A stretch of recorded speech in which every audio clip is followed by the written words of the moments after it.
Memories by Naja Dragon 225. Class 1A, Aizawa and Hizashi, President Mike, get hit by a quirk that makes them relive their worst and happiest memories. Trigger warnings are mention attempted sexual assault, implied mention child abuse, and character death. Just side ones. It was supposed to be a simple outing to the mall to get essentials. It had only been a couple weeks since Camino, and all UA students were required to have escorts for any and all outings. Class 1A was in the mall on their monthly shopping trip. They were being escorted by Aizawa Sensei and Mike Sensei. Since in Aizawa Sensei's grumbled words, none of you are trustworthy to do anything without getting in some kind of trouble. And then Aizawa had ducked his head into his scarf and walked off to get ready, telling class that he'd leave as soon as he got back. When he came back 10 minutes later with Mike Sensei, who had just wanted to tag along since he needed a break from grading work from his English class. They had taken one of UA's buses to the mall, and the class had split up into two groups, one with Mike Sensei and the other with Aizawa. They had met back up later in the food court to eat, dragging together several tables to fit all 20 students and the two teachers. The Baku squad, which was Bakugo, Kirishima, Siro, Mina, and Kaminari on one end of the table, and the Mito squad, Jorda, Uraraka, Ida, Sue, Shinzo, and Todoroki residing on the other end.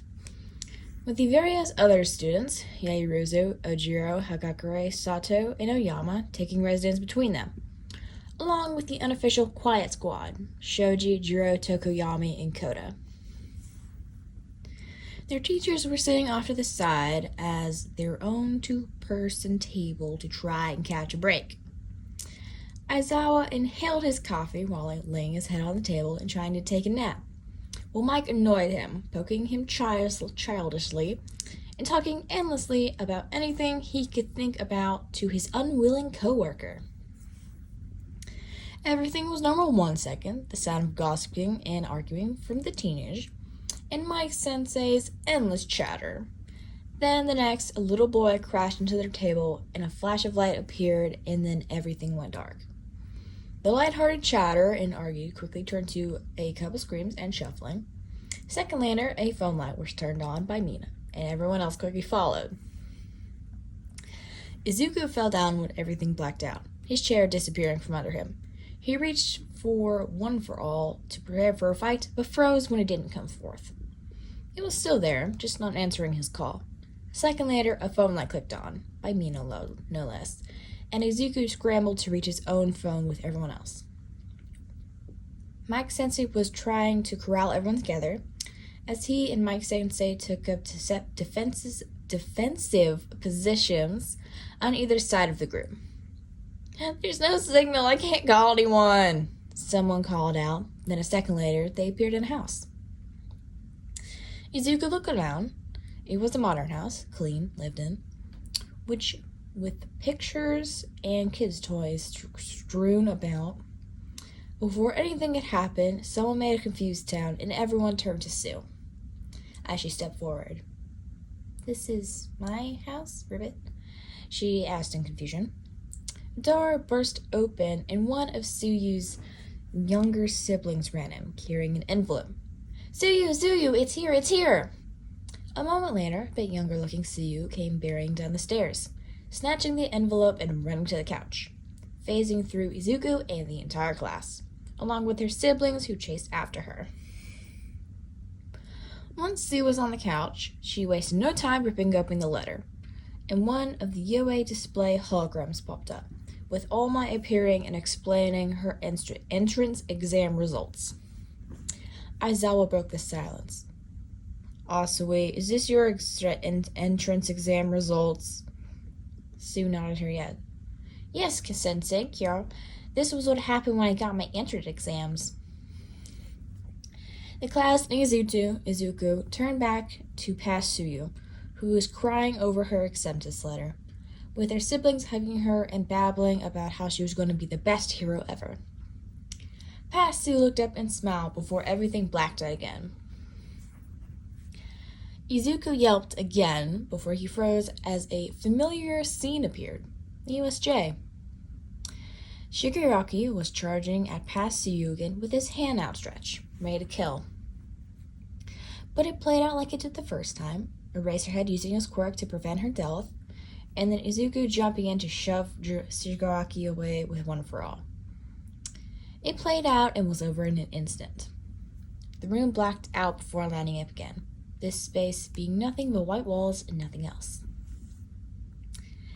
Everyone was silent for a moment before Hagakure spoke up. Sensei, what was that? Everyone turned to Aizawa, who was silent for a moment before speaking. Asawe, would you say that those were the best and worst moments of your life? Sue simply nodded, and Aizawa sighed, dragging a hand down his face before turning to the class. It would appear we've been hit by a quirk.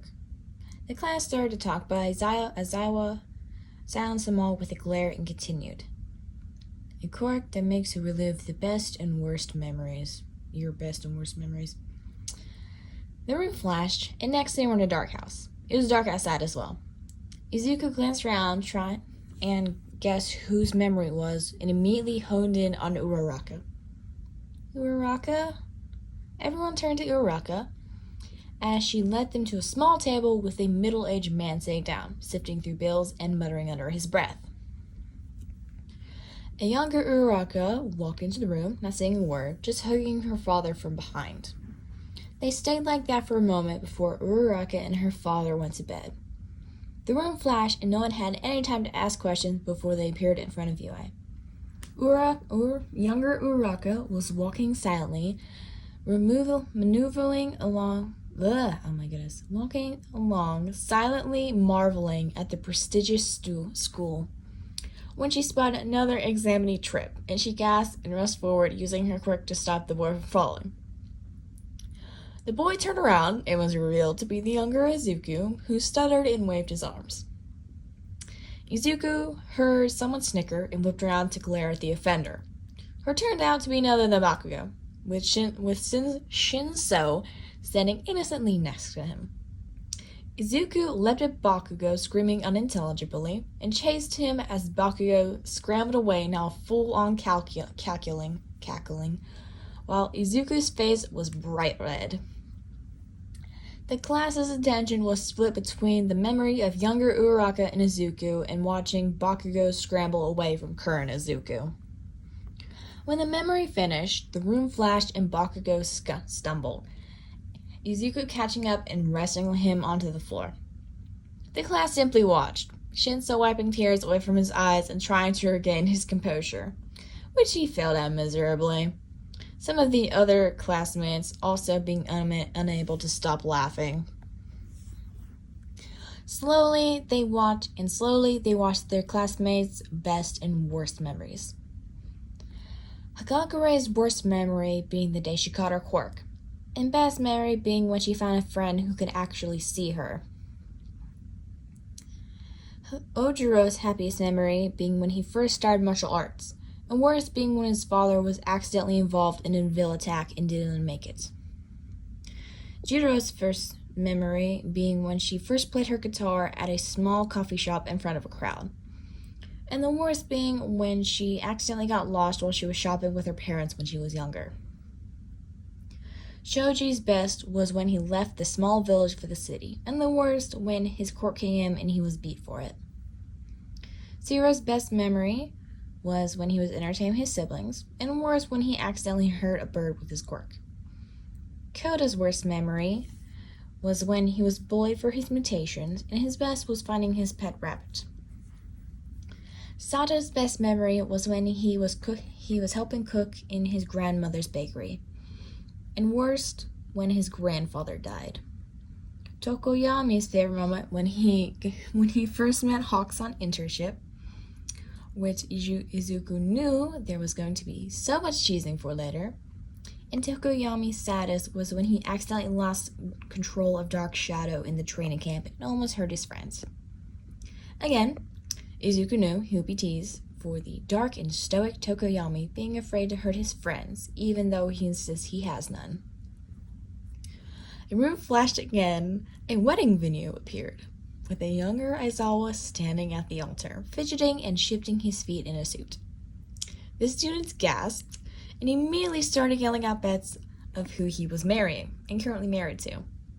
Aizawa turned bright red and ducked down into his scarf as far as he could, hands in his pockets and hunching over.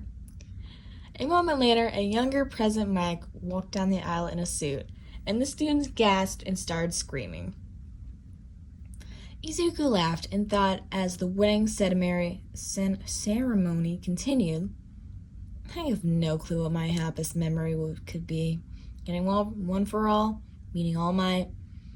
Then he thought about the worst memory could be and winced.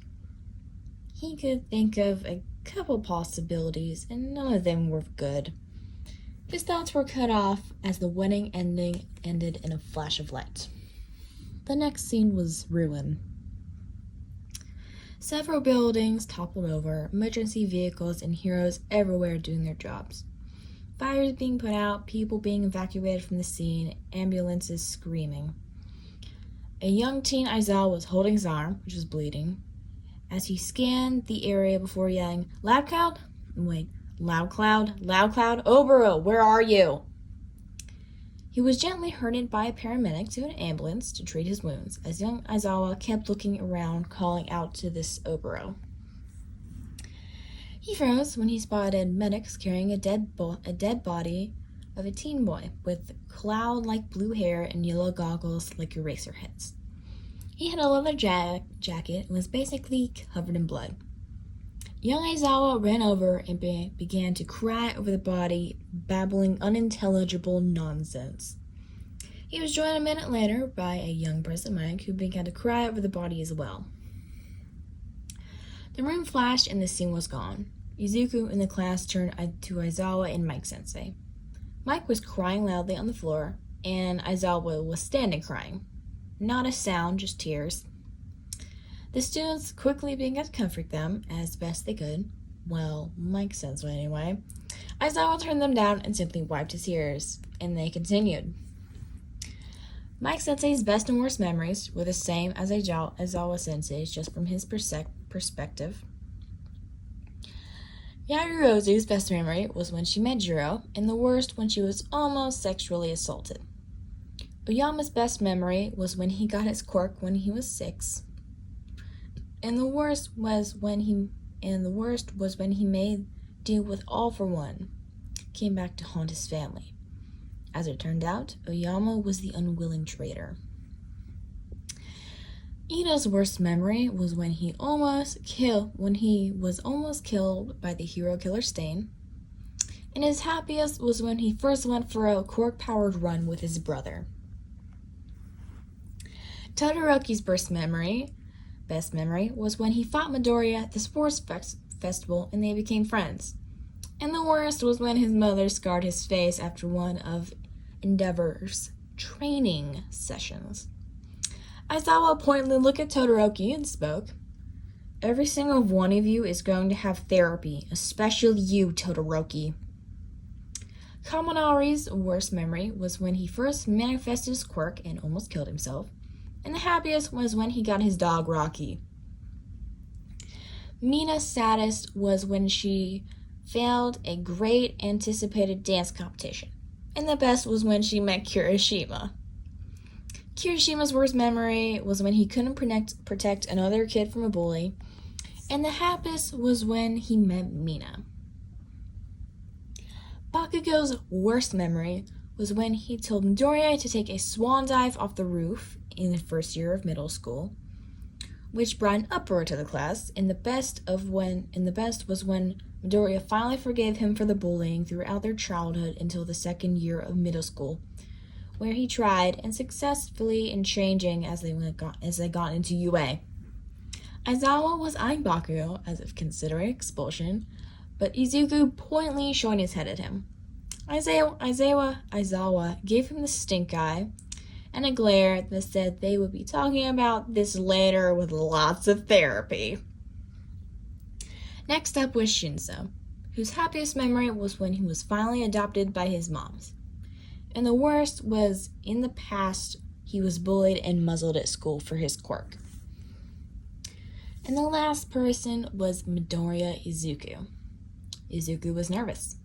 He had no clue what his memories were going to be since he was not sure what they would be himself. A room flashed, and they were on a roof. Izuku sighed and turned to the sky to look for him and All Might. He came down off the roof, and Izuku asked his question. Can I be a hero without a quirk? And just like the first time, All Might turned to him. You can't be a hero without a quirk, young man. And was about to continue to his answer when he sees smoke and quickly jumps away to try and help, leaving Izuku all alone on the damn roof with no quirk, broken dreams, no family, and nothing to lose. He had been in the foster system since he was diagnosed quirkless, his family immediately giving him up. He had no friends because his status as a quirkless orphan. And there went his last reason for life. His dream he had clung to as a lifeline to life, literally. He stepped up to the roof's edge and looked down before deciding that if he was going to die, he was going to save someone while doing it, dying and giving his life so someone else could live theirs. Izuku turned and walked down the stairs. He went and saved Bakugo, somehow living in the end. All Might offered his quirk. Izuku said yes. The room flashed and Izuku grimaced. For his happiest memory, it wasn't actually the happiest. The next scene was a cramped room with Izuku sitting in the corner with a muzzle on. They didn't like his mutterings at school, and the orphanage eventually adopted the same method. The boys and one of the caretakers came in to beat the shit out of him. He disassociated for most of it. He was black and blue by the end, many broken bones. And there was a flash of light, and that was it. And this is not the end, though.